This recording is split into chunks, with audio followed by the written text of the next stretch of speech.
আল্লাহ রাসূল বললেন, আমার উম্মতের মধ্যে যেদিন মানুষকে হাসরের ময়দানে ওঠানো হবে, ১২টা প্রকৃত ১২টা পর্যায়ক্রমে ১২টা দল হবে। এই ১২ দলকে ওঠানো হবে। ওই সময় রাসূল সাল্লাল্লাহু আলাইহি সাল্লাম, হাদিসটি রাসূল সাল্লাল্লাহু আলাইহি সাল্লামের একজন সাহাবী বর্ণনা করেছেন। বলার সময় তবে শুধু মূল কথাটা বলে যাই। আল্লাহর নবী বলছেন, আমার উম্মতদের মধ্যে ৩ প্রকার উম্মত হবে। জোরে কোন কয় প্রকার? ৩ প্রকার উম্মত হবে। ১ নম্বর হবে কমলার মতো, ২ নম্বর হবে খেজুরের মতো, ৩ নম্বর হবে গোলাপ ফুলের মতো। কি বুঝলেন আপনারা? ১ নম্বর কমলার মতো, ২ নম্বর খেজুরের মতো, ৩ নম্বর গোলাপ ফুলের মতো। আচ্ছা, আপনারা এখন ফয়সালা দেন যে দেখতে কোনটা ভালো? কোনটা ভালো? আল্লাহ রাসূল বলে গেছেন আজ থেকে ১৫০০ বছর আগে, কিয়ামতের ময়দানে ওই দলটা যখন যাবে, মানুষেরা নাক চিপে ধরবে আর বলবেন আল্লাহ, ইমানদারেরা বলবেন আল্লাহ, এমন একটা দুর্গন্ধ, চিকা মরলে পরে, মরা গরু মরলে পরে যেমন গন্ধ হয়, ওই রকম গন্ধ ভেসে আসবে। সাহাবীরা ওই সময় আল্লাহর নবী বর্ণনা করতেছেন, ওই সময় আমার আল্লাহ তাআলা হাসরের ময়দানে ওই লোকদেরকে বলবে, ও হাসরবাসীরা, তোমরা বলো তো এই গন্ধটা যে আসতেছে, আসার কারণটা কি?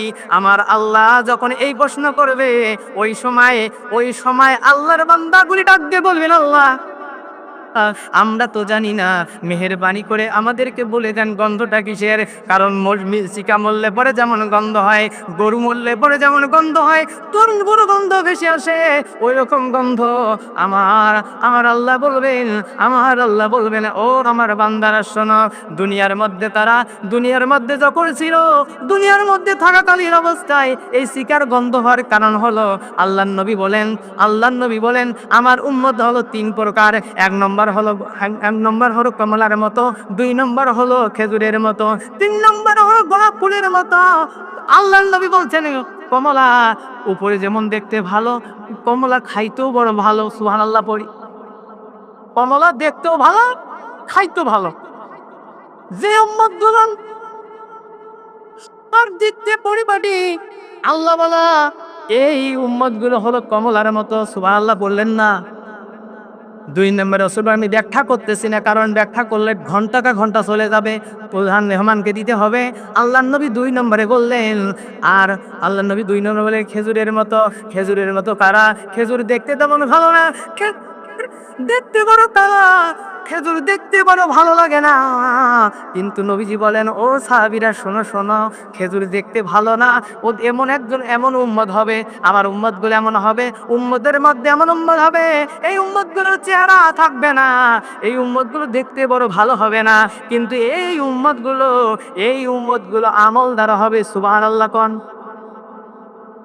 দেখতে ভালো না, ল্যাংড়া, বোবা, কানা, খসা, অথচ রাসূল বলেন খেজুর যেমন খাইতে খুব মিষ্টি, দেখতে বড় খারাপ, আমার উম্মতের মধ্যে এক শ্রেণীর উম্মত হবে, এরা দেখতে বড় কালো হবে, দেখতে খারাপ হবে, কুৎসিত হবে, কিন্তু এর ঈমান থাকবে মজবুত। সুবহানাল্লাহ। ৩ নম্বর রাসূল বলেন, আমার উম্মতের ভিতরে ৩ নম্বর উম্মত যেটা গোলাপ ফুলের মধ্যে হবে। গোলাপ ফুল দেখতে ভালো, দেখতে বড় খুবই সুন্দর, কি দেখতে কি ভালো, চকচক দেখা যাবে, কিন্তু আল্লাহর নবী বলেন এই গোলাপ ফুল মুখে দিলে তিতা লাগবে, দেখতে ভালো কিন্তু তিতা। তেমনি বড় পর্যায়ে আমার উম্মতের মধ্যে কিছু উম্মত হবে, এই উম্মত গুলো দেখতে ভালো, চেহারা ভালো, লেবাস ভালো, সব দিক দিয়ে ভালো, হালাল হারাম বাস বিচার করবে না, এই উম্মত গুলো হলো গোলাপ ফুলের মতো। এরকম লোক আছে নাই? আস্তে আস্তে বলি। এরপরে আসেন, রাসূল সাল্লাল্লাহু আলাইহি সাল্লাম বলছেন, এই 4টা বৈশিষ্ট্য যদি কারোর মধ্যে পাওয়া যায়, তাকে কাফের বলার দরকার নাই, সে হলো মুনাফিক। আর এই মুনাফিক মারা গেলে পরে, ওগো নবীজি, ওর কবরের পাশে দাঁড়াবেন না, ওর জানাজার সালাত আদায় করবেন না। আল্লাহু আকবার বলে। আল্লাহ রাব্বুল আলামিন বলছেন 10 পারা 9 নম্বর সূরা তাওবা আয়াত নম্বর 84, বাড়িতে মুখস্থ করে যাবেন। ওয়ালা তুসাল্লি আলা আহাদিম মিনহুম মাতা আবাদাও ওয়ালা তাকুম আলা কাবরিহি। আপনারা কোরআনের আয়াত দেন তেলাওয়াত শেষ হলে আল্লাহর উপর বলেন না কেন? আল্লাহ আমাদের হাতের ভিতরে ইসলামী বিজ্ঞান এটা গবেষণা করেছে। কোন মানুষ যদি আল্লাহু আকবার বলে, কি বলে? আল্লাহু আকবার। আমরা খবর পাই যে হুজুর একটা লোক মারা গেল, কিভাবে মারা গেল? হার্ট অ্যাটাক হুজুর বলে না।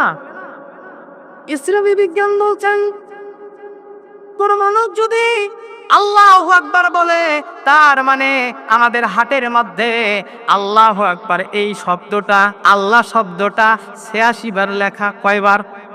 ৮৬ বার লেখা। যারা অ্যালজেব্রায় পারদর্শী, জ্যামিতিতে যারা পারদর্শী, দেখেন কিভাবে লেখা আছে 0.3 সেমিকলন সেন্টিমিটার। সুবহানাল্লাহ। আমাদের হাতের মধ্যে 0.3 সেমিকলন সেন্টিমিটার এই ব্যাসার্ধ অনুপাতে আল্লাহ পাক হাতের ভিতরে ৮৬ বার আল্লাহ শব্দ লেখায় রেখেছেন। সুবহানাল্লাহ পড়ি। যদি আল্লাহু আকবার বলেন লাভটা কি হবে? ৬ মিনিট আপনার হার্ট অ্যাটাক হবে না। ৬ মিনিট আল্লাহু আকবার বললেন, এই আল্লাহু আকবার বলার পরে ৬ মিনিট পর্যন্ত আপনার হার্ট অ্যাটাক হবে না। সুবহানাল্লাহ পড়েন। এই জন্য কোরআনের আয়াত শেষ হবে যখন আল্লাহু আকবার বলবেন তখন। আল্লাহ রাব্বুল আলামিন ওয়ালা তুসাল্লি আলা আহাদিম মিনহুম মাতা আবাদাও ওয়ালা তাকুম আলা কবরিহি।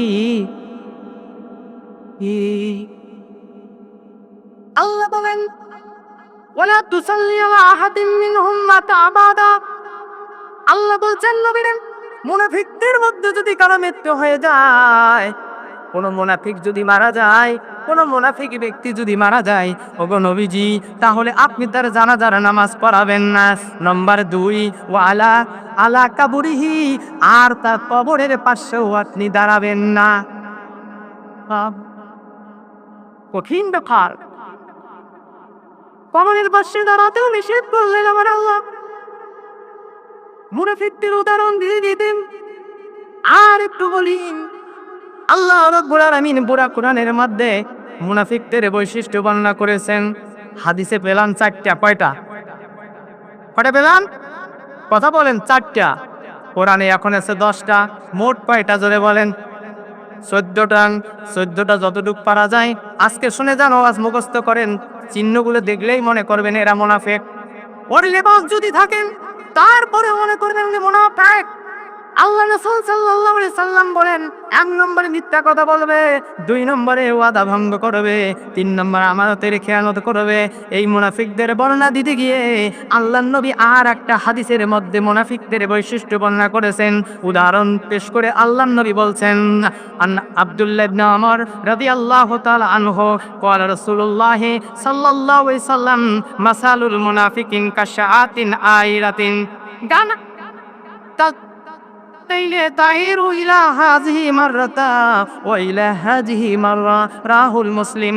আল্লাহর নবী বলেন, একজন মুনাফিকের দৃষ্টান্ত হলো, মুনাফিকদের উদাহরণ হলো একটা মাঝি ছাগলের মতো। কার মতো? একটা মাদি ছাগলের মতো। আল্লাহর নবী বলছেন মুনাফিকদের উদাহরণ দিতে গিয়ে আল্লাহর নবী বলছেন মুনাফিকদের উদাহরণ হলো একটা মাদি ছাগলের মতো। দুই দিকে 2টা পাটা ছাগল, মাঝখানে একটা মাদি ছাগল। যখন পাটা ছাগল, দুই পাশে 2টা পাটা ছাগল, মাঝখানে একটা মাদি ছাগল। এই মাদি ছাগলটা একবার ওই মাদি পাটার দিকে যায় আর একবার ওই দিকে যায়। আমার নবীজি বলছে মাদি ছাগলের মতো উদাহরণ দিয়ে আমার নবীজি আজ থেকে 1500 বছর আগে বলে গেলেন। ওই সমস্ত মানুষদের কথা বললেন যারা মুনাফিক, যারা সমাজে মুনাফিক হবে। এর দৃষ্টান্ত হলো এই ব্যক্তিটা হলো মাদি ছাগলের মতো। তার মানে রাসূল মাদি ছাগলের সঙ্গে তুলনা করলেন, একবার ওই দিকে যায় আর একবার ওই দিকে যায়। আল্লাহ রাব্বুল আলামিন কি বলছেন? 2 নম্বর সূরা আতুল বাকারা, আয়াত নম্বর হলো 14। বাড়িতে মুখস্থ করে নিয়ে যাবেন। আল্লাহ রাব্বুল আলামিন এবার মুনাফিকের বৈশিষ্ট্য বর্ণনা করতে গিয়ে আমার আল্লাহ বলছেন মুনাফিক নাম্বার 1, কোরআনের 10টা, তার মধ্যে মুনাফিক নাম্বার 1 অর্থাৎ মুনাফিক নাম্বার 5। আল্লাহ রাব্বুল আলামিন বলেন ওয়াইজা লাকুল্লাযীনা আমানু قالوا آمنا وإذا خلوا إلى شياطين وإذا خلوا إلى شياطينهم إنا معكم। আমার আল্লাহ বলছেন, এখানে রসুল বললেন মাদি ছাগলের মতো মুনাফিকটি। এখানে আমার আল্লাহ এই মুনাফিককে কি বলতেছেন? আমার আল্লাহ বলতেছেন মুনাফিকের বৈশিষ্ট্য আমার আল্লাহ এবার কোরআন থেকে দিয়ে বলছেন মুনাফিক হলো তারা ওই সমস্ত লোকগুলো যখন ইমানদারদের সঙ্গে মিলিত হয় তখন ইমানদারদেরকে বলেন ভাই মুই তোর সাথে আসো রে, আর যখন বেঈমানদের সঙ্গে মিলিত হয় বেঈমানদেরকে বলে ভাই মুই তোর সাথে আসো। ইমানদারদের সঙ্গে ইন্নামাকুম, আমরা শুধু ইমানদারদের সঙ্গে ঠাট্টা করতেছি, মস্কারি করতেছি, এইরকম সমাজে মনে হয় লোক না। ওই লোকটা যখন গানের মঞ্চে যায়, হয় বলে না এটারও দরকার, না হলে মাথা ঠিক হবে না। ওই একই লোক যখন তাফসীর মাহফিলে আসেন, ওই মুনাফিক তখন বলে তাফসীর মাহফিলের দরকার। এরকম লোক আছে না নাই? যারা ব্যালেন্স করতে পারে না, আমার আল্লাহ বলছেন এটা হলো কোরআনের ভাষায় 1 নম্বর মুনাফিক। কয় নম্বর? 1 নম্বর মুনাফিক। ব্যালেন্স করতে পারে না। এই সমস্ত মুনাফিক যদি মারা যায়, আমার আল্লাহ বলছেন নবীরেন এই মুনাফিক মারা গেলে পরে আপনি তার জানাজার নামাজে যাবেন না, মুনাফিক মারা গেলে পরে ওর কবরের পাশে দাঁড়াবেন না। কথাকার? জোরে বলেন কার? একটা কথা আমি আমার বাপের বলবো না, সব কথা কোরআন এবং হাদিস থেকে স্টাডি করা। কোনো বাপের বেটা নাই যে এই কোরআনের বিরুদ্ধে চ্যালেঞ্জ করতে পারে। আল্লাহ রাব্বুল আলামিন এই কথা বলছেন। এরপরে আসেন আল্লাহ রাব্বুল আলামিন আর কি বলছেন? 4 পারা 5 নম্বর সূরা নিসা আয়াত নম্বর 61। 4 পারা 5 নম্বর সূরা নিসা আয়াত নম্বর 61। আমার আল্লাহ বলছেন ওয়াইজ কিলা লাহুম তাওয়াল্লাউ ইলা মা আনজালাল্লাহু ইলা রাসূলিহি রাইতাল মুনাফিকিন। আল্লাহ রাব্বুল আলামিন বলছেন ও নবীজি এই একটা মুনাফিক, 2 নাম্বার মুনাফিকের বৈশিষ্ট্য আল্লাহ দিচ্ছেন নবীরে। 2 নম্বর মুনাফিক হলো তারা, অর্থাৎ এই মুনাফিক কেমন মুনাফিক? ওদেরকে যখন বলা হয় ভাইজান আসেন কোরআনের জন্য আসেন, কোরআনের জন্য যখন ডাকা হয় অর্থাৎ আসেন এখানে তাফসীর মাহফিল হবে, আপনি শরীক হন, ভাই আসেন এখানে 2টা কথা বলা হবে কোরআন থেকে, আপনি আসেন। ওই সময় ওই ব্যক্তি ঘাড় বাঁকা করে যখন চলে যায়, আমার আল্লাহ দলিল দিল যারা কোরআনের ময়দানকে না হতে দেয় না, কোরআনের ময়দান না হোক এই পর্যায়ে যারা অবলম্বন করে, আল্লাহ পরিচয় দিয়ে বলছেন ওরা হলো মুনাফিক। জোরে বলেন কি ওরা? মনে হয় বুঝেন নাই। আপনি ডাকতেছেন ভাই আসেন এখানে ভালো কথা হবে, কল্যাণময় কথা হবে। আল্লাহ কোরআনে বলছেন হাযা কিতাবুন আনজাল্লাহু মুবারাক। আমার আল্লাহ নবীকে বলছেন নবীরে যে কোরআন আমি আপনার উপর নাজিল করেছি এই কোরআনের মধ্যে বরকত আছে, কল্যাণ আছে। সুবহানাল্লাহ পড়েন। শুধু বরকত আর কল্যাণ নয়,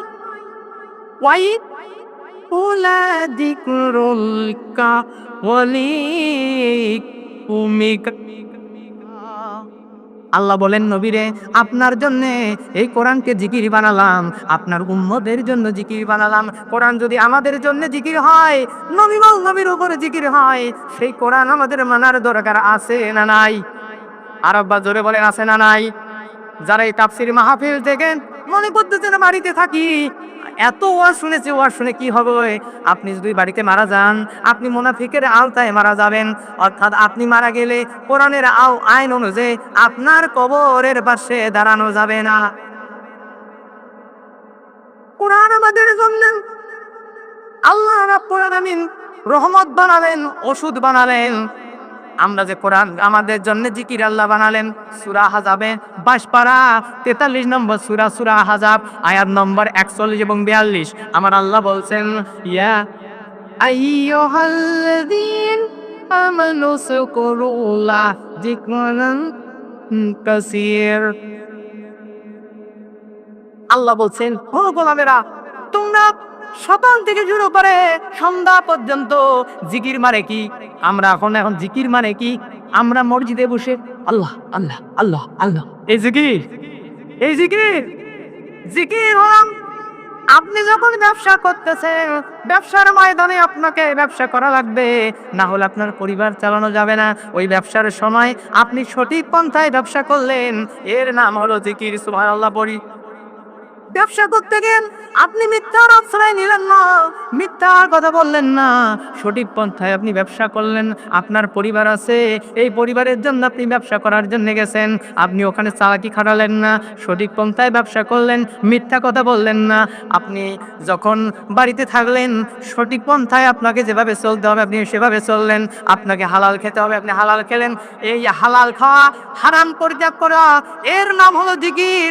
আর আমাদের বাংলাদেশে এক পর্যায়ে এখন জিকির বাইর হয়েছে। আমি একটা ন্যাংটা বাবার দরবারে গিয়েছিলাম ঢাকায়। আমি দেখলাম ন্যাংটা সামান্য একটু কাপড় পরে আছে। আমি ভিতরে ঢুকলাম, আমাকে বলছেন, ভাই ভিতরে এখন যাওয়া যাবে না, একটু পরে যাইতে হবে। আমি জোর করে চলে গেলাম, গিয়ে যেমন দৃশ্য আমি দেখেছি, আমি জিজ্ঞেস করলাম, আপনার পীর এভাবে ন্যাংটা শুয়ে আছে, আপনি এই এই অবস্থায় আছেন কেন? এটা তো ইমানের অঙ্গহানি। ওই সময় বললেন, আপনি কি লেখাপড়া করেছেন? আপনি জানেন না দুনিয়াতে যখন মানুষের পেট থেকে বাচ্চা হয় ওই সময় তো ন্যাংটা এসেছে, এই জন্য ন্যাংটায় আমরা এখানে থাকতেছি। আমি ওই সময় বললেন, ওটা মুখ ঢাকা দিয়ে লাখটা কি ওটা খোলাই রাখেন, দরকারটা কি? কই আমি বের হয়ে চলে আসলাম। অভিজ্ঞতা না নিলে হয় না। অতএব আসেন, যে কথা বলছিলাম, রাসূল করিম সাল্লাল্লাহু আলাইহি সাল্লাম আমাদেরকে মুনাফিকের একটা সংজ্ঞা দিয়েছেন। আবার কোরআনুল কারীমের ভিতরে মুনাফিকের সংজ্ঞা আছে। আল্লাহ রাব্বুল আলামিন আরো বলছেন, ওই সমস্ত মানুষদের ব্যাপারে শুনলে অবাক হয়ে যাবেন। আমার আল্লাহ বলছেন, 4 পারা 5 নম্বর সূরা, সূরা নিসা আয়াত নম্বর 139, 4 পারা 5 নম্বর সূরা, সূরা নিসা আয়াত নম্বর 139। আল্লাহ রাব্বুল আলামিন এবার 3 নম্বর কোরআন থেকে আমার আল্লাহ মুনাফিকের দলিল দিচ্ছে। আল্লাহ রাব্বুল আলামিন বলেন, আল্লাযীনা ইয়াত্তাকিদুনাল কাফিরিনা আউলিয়া মিন দুনিল মুমিন।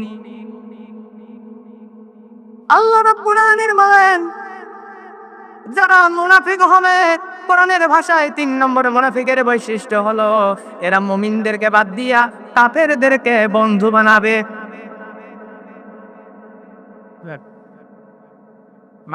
মা বোনদেরকে, মামুদের উদ্দেশ্যে বলছি আমি, আপনারা সবাই সামনে থেকে এক কক্ষ করে চাপে যান, কারণ আপনাদের প্যান্ডেল বুঝাইছে বাইরে অনেক মহিলা দাঁড়িয়ে আছে। কাজে আমার অনুরোধ হইল, আপনারা সবাই একটু নিজ মনে করিয়া অন্তত 1 হাত আগে যান, দেখিয়া আমার জায়গা প্যান্ডেল ধরবে, তাছাড়া অন্য খায় জায়গা প্যান্ডেলে হচ্ছে না। আপনারা সবাই নিজ মনে করিয়া একটু আগে যান। আর বাইরের দোকানে যারা এদিক ওদিক ঘোরাফেরা করে বেড়াচ্ছেন, তারা সবাই পুরুষের প্যান্ডেলে চলে আসেন, কারণ যে ওয়াজ মাহফিলটা হচ্ছে খুব গুরুত্বপূর্ণ কথা হচ্ছে। তো কাজেই এই গুরুত্বপূর্ণ কথা থেকে তোমরা যদি বিরত থাকেন, এই মুহূর্তেও যদি মারা যান, আল্লাহর কাছে জবাবদিহি করার মতো তোমার কোনো ক্ষমতা থাকবে না। রাসূল করিম সাল্লাল্লাহু আলাইহি সাল্লাম এই মুনাফিকদের ব্যাপারে বলেছেন, মুনাফিকের বৈশিষ্ট্যের ব্যাপারে বলেছেন। আল্লাহ রাব্বুল আলামিন কোরআনুল কারীমের মধ্যে বলছেন, ওগো নবীজি, যারা মুমিনদেরকে বাদ দিয়া কাফেরদেরকে বন্ধু হিসাবে গ্রহণ করে নাই, এরা হলো মুনাফিক। জোরে বলেন, এরা কি? আমার কথা না আল্লাহর কথা? আরো জোরে বলেন। আল্লাযীনা ইয়াত্তাকিদুনাল কাফিরিনা আউলিয়া মিন দুনিল মুমিন।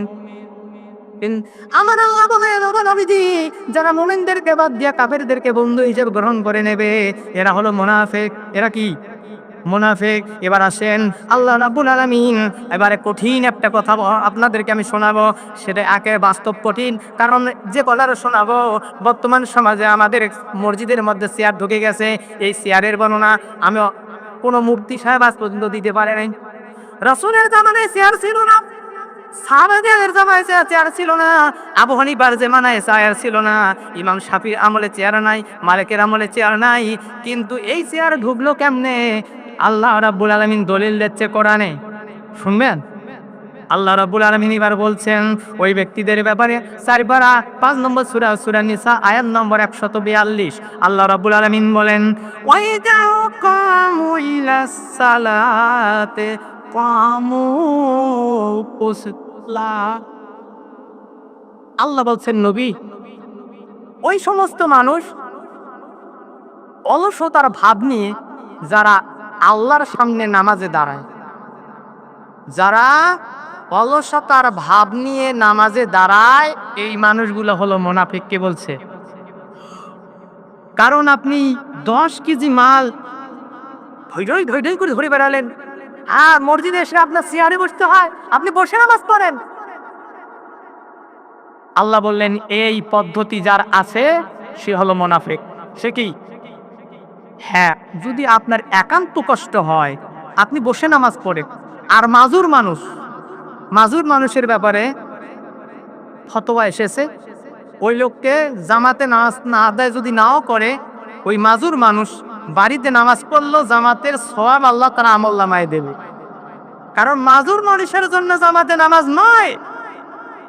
আপনি চলতে পারেন না, আপনি এসে চেয়ার ধরছে। আবার এমন পাবলিক দেখা যায় দাঁড়ে ঠিকই পড়ে, যখন সেজদা যাবে ওই সময় টাপাস করে বসে। আসে নাই? আমি যেখানে দায়িত্ব পালন করি, আমার প্রায় 9 বছর চলতেছে, একটা চেয়ার একবারে ঢুকছিল। আমি চেয়ার বলছি, চেয়ার ভেঙে ফেলবো, বাইর করে নিয়ে যান, আপনার নামাজ এখানে নয়। আজ পর্যন্ত ওই উত্তমপাড়া জামে মসজিদের একটা চেয়ারও এখনো ঢোকে নাই। হাইরে, আমরা আহলে হাদিস দাবি করি, আর আমার আহলে হাদিস মসজিদের চেয়ারে চেয়ার। কি বললেন আপনি? আপনি বসে নামাজ পড়েন, সুতি পড়েন। অতএব আল্লাহ বলছে, নামাজের সময় যারা অলসতার ভাব নিয়ে আল্লাহর সামনে দাঁড়ায়, এরা হলো মুনাফিক। এরা কি? আল্লাহ রাব্বুল আলামিন এবার বলছেন 5 নম্বর মুনাফিকের বৈশিষ্ট্য,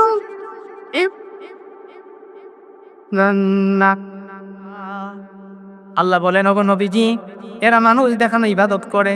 কি দেখানো? মানুষ দেখানো ইবাদত করে। কারণ এরা হলো মুনাফিক। আর এই মুনাফিকের ব্যাপারে অনেক কথা এসেছে। রাসূল সাল্লাল্লাহু আলাইহি সাল্লামের যারা মুনাফিক ছিলেন, আল্লাহর নবী একদিন মসজিদ নববী দেন, সাহাবীদেরকে নিয়ে আলোচনা করতেছেন। এমন সময় পায়ে রক কাটা অবস্থায় একটা লোক মসজিদ নববীতে প্রবেশ করলো। আল্লাহর নবীকে বললেন, ইয়া রাসূলুল্লাহ, আমরা আপনার বয়ান শোনার জন্য মসজিদ নববীতে আসতেছিলাম। ইয়া রাসূলুল্লাহ, আসতেছিলাম এমন অবস্থায় আমার পায়ের গোড়ালির মধ্যে একটা কুকুর কামড় দিয়েছে। ইয়া রাসূলুল্লাহ, আমি তো ওই কুকুরটাকে দাবরাদাবরি করি নাই, কেন আমার পায়ের মধ্যে কামড় দিল? আমার পায়ের মধ্যে কেন কামড় দিল? এই কথা বলতে বলতে আরেকজন মসজিদ নববীতে প্রবেশ করলেন। সেই মানুষটার পায়ের মধ্যে একই কামড়ের দাগ। মারহাবা বলেন। বললেন, ইয়া রাসূলুল্লাহ, কুকুর কেমন মারি নাই, পিঠে পিঠে পড়ি নাই, অথচ কুকুর কেন আমাদেরকে কামড় দিল? আপনি তো রহমাতাল লিল আলামিন, মেহেরবানি করে আপনি আমাদেরকে এই ফয়সালা জানিয়ে দেন, কেন কুকুর আমাদেরকে কামড় দিল? আল্লাহর নবী ওই মুনাফিক 2 সাহাবীকে নিয়ে চলে গেলেন। ওই কুকুরের কাছে যাচ্ছে। কুকুর যখন বিশ্ব নবীকে দেখতে পেলেন, দ্রুত গতিতে বিশ্ব নবীর কাছে এসে বিশ্ব নবীর পায়ের মধ্যে সেজদায় মাথাটা নয়া দিলেন। আল্লাহর নবী বললেন, কুকুর রে, আমি বুঝতে পেরেছি তুমি আমারে চিনতে পেরেছ, কিন্তু কুকুর রে, চিনতে পেরেছো বটে, কিন্তু তুমি কেন আমার সাহাবীদেরকে পায়ের মধ্যে কামড় দিয়েছো? আমি নবী জানতে চাই, কেন কামড় দিলে? কারণ কি? ওরা তো তোমাকে দাবরা দাবরি করে নাই, তোমাকে পিঠে পিঠি করে নাই, কেন কামড় দিলে? ওই সময় কুকুর আমার আল্লাহকে ডেকে বলেন, আল্লাহ ও আমার আল্লাহ, আজকে যদি আমি আমার নবীকে বলতে না পারি কেন কামড় দিয়েছি, মেহেরবানি করে আল্লাহ তুমি আমার জবানটা খুলে দিয়ে দাও, আমি যেন আমার নবীর সঙ্গে একটা কথা বলতে পারি, বর্ণনাটা দিতে পারি কেন কুকুর আমি কামড় দিয়েছি। ওই সময় আমার আল্লাহ কুকুরের জবান খুলে দিয়ে দিলেন। কুকুর এবার বিশ্ব নবীকে সালাম দিয়ে বললেন, ইয়া রাসূলুল্লাহ, ইয়া হাবিবাল্লাহ, আমি নবী, আমি কুকুর হতে পারি, কিন্তু নবী গো, এই সাহাবী দুইজন হলো মুনাফিক। সাহাবী দুইজন কি? মুনাফিক। ইয়া রাসূলুল্লাহ, এই রাস্তা দিয়া এই দুইজন মুনাফিক যাওয়ার আগে আরো দুইজন সাহাবী মসজিদ নববীতে প্রবেশ করেছে। একটা হলো আবু বকর আর একটা হলো ওমর। যখন আবু বকর ওমর মসজিদ নববীতে যায়, আর এই মুনাফিক পিছন থেকে এই দুই মুনাফিক আবু বকর এবং ওমরকে দেখে টিটকারি করে। আজকে বর্তমান সমাজে আলেমদের দেখে টিটকারি আছে না নাই? পরিষ্কার কথা বলে দিয়ে যাই, আল্লাহ রাব্বুল আলামিন কোরআনুল কারীমের মধ্যে একটা সূরা দিয়েছেন, নাম হলো লাহাব। এই লাহাব শরীফের মধ্যে লাহাবের তাফসীর পড়ে দেখবেন, যদি কোনো মানুষ আলেমের বিরোধিতা করেন, কোনো আলেমকে যদি একবার খারাপ দৃষ্টিকোণ থেকে দেখে আল্লাহ রাব্বুল আলামিন কোরআনে বলেছেন, ওই মানুষটা মরার আগে তিনটা পদ্ধতি হবে, মরার আগে তিনটা পদ্ধতি দেওয়া হবে। 1 নম্বর, হঠাৎ মৃত্যুবরণ করবে, অকাল মৃত্যুবরণ করবেন। 2 নম্বর, যে মালগুলো কামাই করবে ওই মালগুলো খেয়ে যেতে পারবে না। 3 নম্বর হলো তার বউটা তাকে ছেড়ে পালিয়ে যাবে। অতএব খুব সাবধান। আল্লাহর নবী এই কুকুর, আল্লাহর নবী বলছেন, ইয়া রাসূলুল্লাহ, আবু বকর এবং ওমরকে যখন ভর্ৎসনা করতেছিল, আমি কুকুর সহ্য করতে পারি নাই। নবীর সাহাবীদেরকে ভর্ৎসনা করে, গালমন্দ করে, আমি কুকুর সহ্য করতে পারি নাই। না পেরে আমার রাগ উঠে গেছে, আল্লাহর নবীর সাহাবীদেরকে ভর্ৎসনা করে। এই জন্য একটা জানোয়ার সহ্য করতে পারে নাই। সহ্য করতে না পেরে ওই দুইজনকার পায়ের মধ্যে কামড় মেরেছে। বললেন, ইয়া রাসূলুল্লাহ, এই জন্য কামড় মেরেছি। আল্লাহর নবী ডাক দিয়ে বললেন, কথা কি সত্য? ওরা তখন বলল, আমরা যদি মিথ্যা বলি আল্লাহর পক্ষ থেকে আয়াত নাজিল হয়ে যাবে। তখন তারা বললেন, ইয়া রাসূলুল্লাহ, কুকুর যা বলেছে সব সত্য কথা বলেছে, কথা একেবারেই সত্য। তার মানে যারা সমাজের মুনাফিক হবে, এই মুনাফিকদেরকে অবলা জানোয়াররাও পছন্দ করে না। বুঝতে পারলেন আপনারা? এবার আসেন, আল্লাহর রাসূল সাল্লাল্লাহু আলাইহি সাল্লামের জামানায় মুনাফিক ছিল, তার নাম হলো আব্দুল্লাহ ইবনে উবাই ইবনে সুলুল। এই সাহাবী, এই আব্দুল্লাহ ইবনে উবাই ইবনে সুলুল বিশ্ব নবীর পিছনে 12 বছর নামাজ পড়েছে। কয় বছর? আপনি তো রানীর বন্দরের না ইমামের পিছনে নামাজ পড়ে, উনি নবীর পিছনে 12 বছর নামাজ পড়েছে, নবীর সঙ্গে ইফতার করেছে, নবীর সঙ্গে হজ করেছে, নবীর সঙ্গে এমন কোন আমল নাই করে নাই। ওর দাড়ি ছিল, টুপি ছিল, সব ছিল। মুনাফিক হওয়ার কারণ একটাই ছিল, রাসূল সাল্লাল্লাহু আলাইহি সাল্লামের কে খতম করার জন্যে উনি কিছু সংখ্যক সাহাবীকে নিয়ে ভেগে গিয়েছিল যুদ্ধের ময়দান থেকে, যাতে মুহাম্মদ ইসলামী রাষ্ট্র প্রতিষ্ঠা করতে না পারে। কথা বলেন।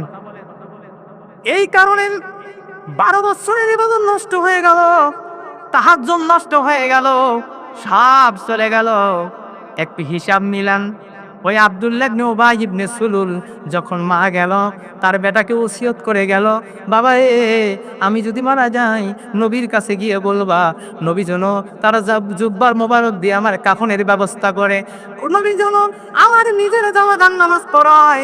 আল্লাহর নবীর কাছে চলে গেলেন আব্দুল্লাহ গিয়ে বললেন, ইয়া রাসূলুল্লাহ, আমার আব্বা মারা গেছে, নবী গো মেহেরবানি করে আপনার জামাটা দিয়ে দেন, এই জামা দিয়ে আমি আমার বাপের কাফন দিয়ে দেব। এমন তো অবস্থায় আল্লাহর নবী জামা খুললেন। হযরত ওমর বললেন, ইয়া রাসূলুল্লাহ, আপনি কেমনে করেন একজন মুনাফিক সত্তরের জন্য আপনি আপনার জামা দিবেন? এটা হতে পারে না। ওগো নবী, আপনি জামা দিতে পারেন না। ওগো নবীজি, আপনি জামা দিতে পারেন না, আপনি মুনাফিকের জানাজায় নামাজে যেতে পারেন না। আল্লাহর নবী বলতেছে, ওমর রে, তুমি হয়তো জানো না, ওমর যেদিন বদরের ময়দান কায়েম হয়ে গেল, ওমর